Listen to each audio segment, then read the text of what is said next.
आप सभी का स्वागत है। सुनो अच्छी कहानियाँ यूट्यूब चैनल पर। आज की कहानी है गज सुकुमाल मुनि के बारे में।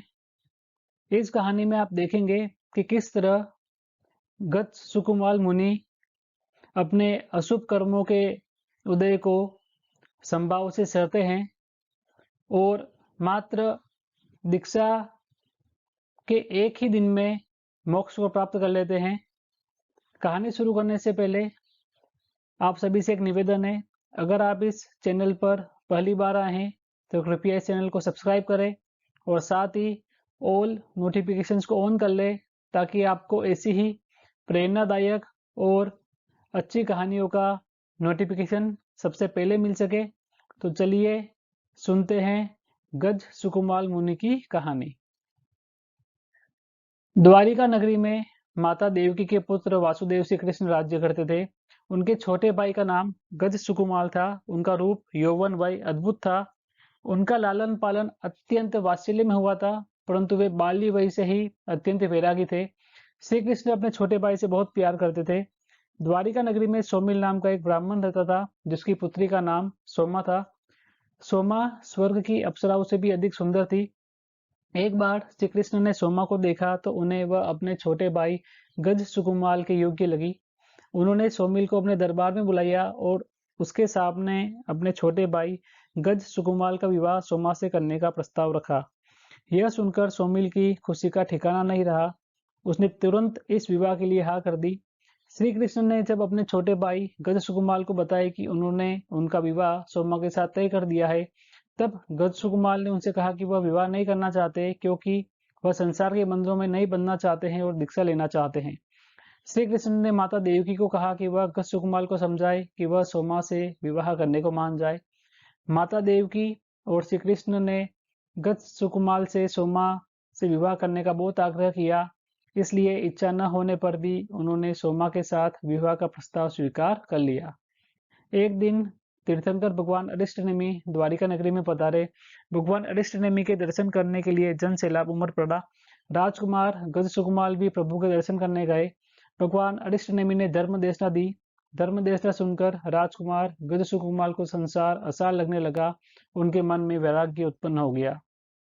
उन्होंने भगवान अरिष्टनेमी के समक्ष दीक्षा अंगीकार कर ली और तपस्या करने लगे। जब सोमा को यह ज्ञात हुआ तो उसे बहुत आघात लगा और वह बहुत दुखी हुई और अपने पिता सोमिल के पास जाकर रोने लगी। सोमिल भी बहुत दुखी हुआ और उसने इसे अपना अपमान समझा और राजकुमार गज जो अब गज मुनि बन चुके थे, से बदला लेने का प्रण लिया। मुनि गज ने जिस दिन दीक्षा ली, उसी दिन उन्होंने भगवान अरिष्टनेमी से शमशान में जाकर भिक्षु प्रतिमा तप करने की अनुमति मांगी। भगवान अरिष्टनेमी ने उन्हें अनुमति दे दी। भगवान अरिष्टनेमी से अनुमति पाकर गज सुकुमाल मुनि शमशान में जाकर भिक्षु प्रतिमा तप करने के लिए कायोत्सर्ग में स्थिर हो गए। मुनि गज सुकुमाल तप में इतने लीन हो गए कि उन्हें अपने शरीर का भी होश नहीं रहा। उसी समय किसी काम से सोमिल वहां से गुजर रहा था। मुनि गज सुकुमाल को वहां देखकर, यह वही है जिसने मेरी पुत्री से विवाह का प्रस्ताव करके उसका त्याग किया है, इसी के कारण मेरी पुत्री की बदनामी हुई है, ऐसा विचार कर उसे तीव्र क्रोध उत्पन्न हुआ। मुनि गजसुकुमाल को मारने की भावना से उसने उनके सिर पर मिट्टी की पाल बांधी और पाल के अंदर शमशान में जलती हुई चिता से जलते हुए अंगारे उठाकर डाल दिए। इस कारण मुनि का मस्तक अग्नि से जलने लगा, लेकिन गजसुकुमाल मुनि को उस अग्नि का कोई एहसास ही नहीं हुआ। वह तो तप में लीन रहे। धीरे धीरे पूरा शरीर जलने लगा। तब उन्हें अपने पूर्व जन्मों के कर्मों का एहसास होने लगा। गज मुनि बार बार ये सोचते थे कि उन्होंने कभी किसी का बुरा नहीं किया, तो ये सब क्यों हो रहा है। देखते देखते वे 99 लाख पुराने जन्म में पहुंच गए। उस जन्म में वे एक महिला थे। तब उन्होंने किसी रो रहे शिशु को चुप करने के लिए उसकी अबोध माँ को बहुत गर्म आटा उस शिशु के सिर पर रखने की सलाह दी थी, जिससे उस शिशु का शरीर जल गया और उसकी मृत्यु हो गई थी। उसी का फल गज सुकुमाल मुनि को भुगतना पड़ रहा था। मुनि गज सुकुमाल ने इसे उस जन्म के अशुभ कर्मों का उदय समझकर उस तीव्र वेदना की अवस्था में भी शुभ ध्यान में स्थिर रहे। उनमें किसी के प्रति क्षण भर के लिए भी द्वेष या बदले की भावना नहीं आई। व्याकुल व्यतीत हुए बिना सभी जीवों के प्रति समाभाव रखकर समता भाव से अपूर्व कर्म निर्जा करके मात्र एक ही दिन में अंतकृत केवली बनकर सिद्ध बुद्ध और मुक्त हुए तथा मोक्ष को प्राप्त कर लिया। शिक्षा।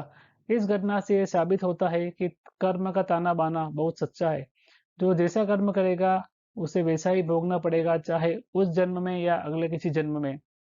लेकिन जो समभाव से अपने अशुभ कर्मों के फल को भोग लेता है, समभाव से उन कर्मों की निर्जरा कर लेता है, वह मोक्ष को प्राप्त कर लेता है। अगर आपको ये कहानी अच्छी लगी हो, तो इसे लाइक करें और साथ ही चैनल को सब्सक्राइब करें। मिलते हैं अगली कहानी में, तब तक के लिए जय जिनेंद्र।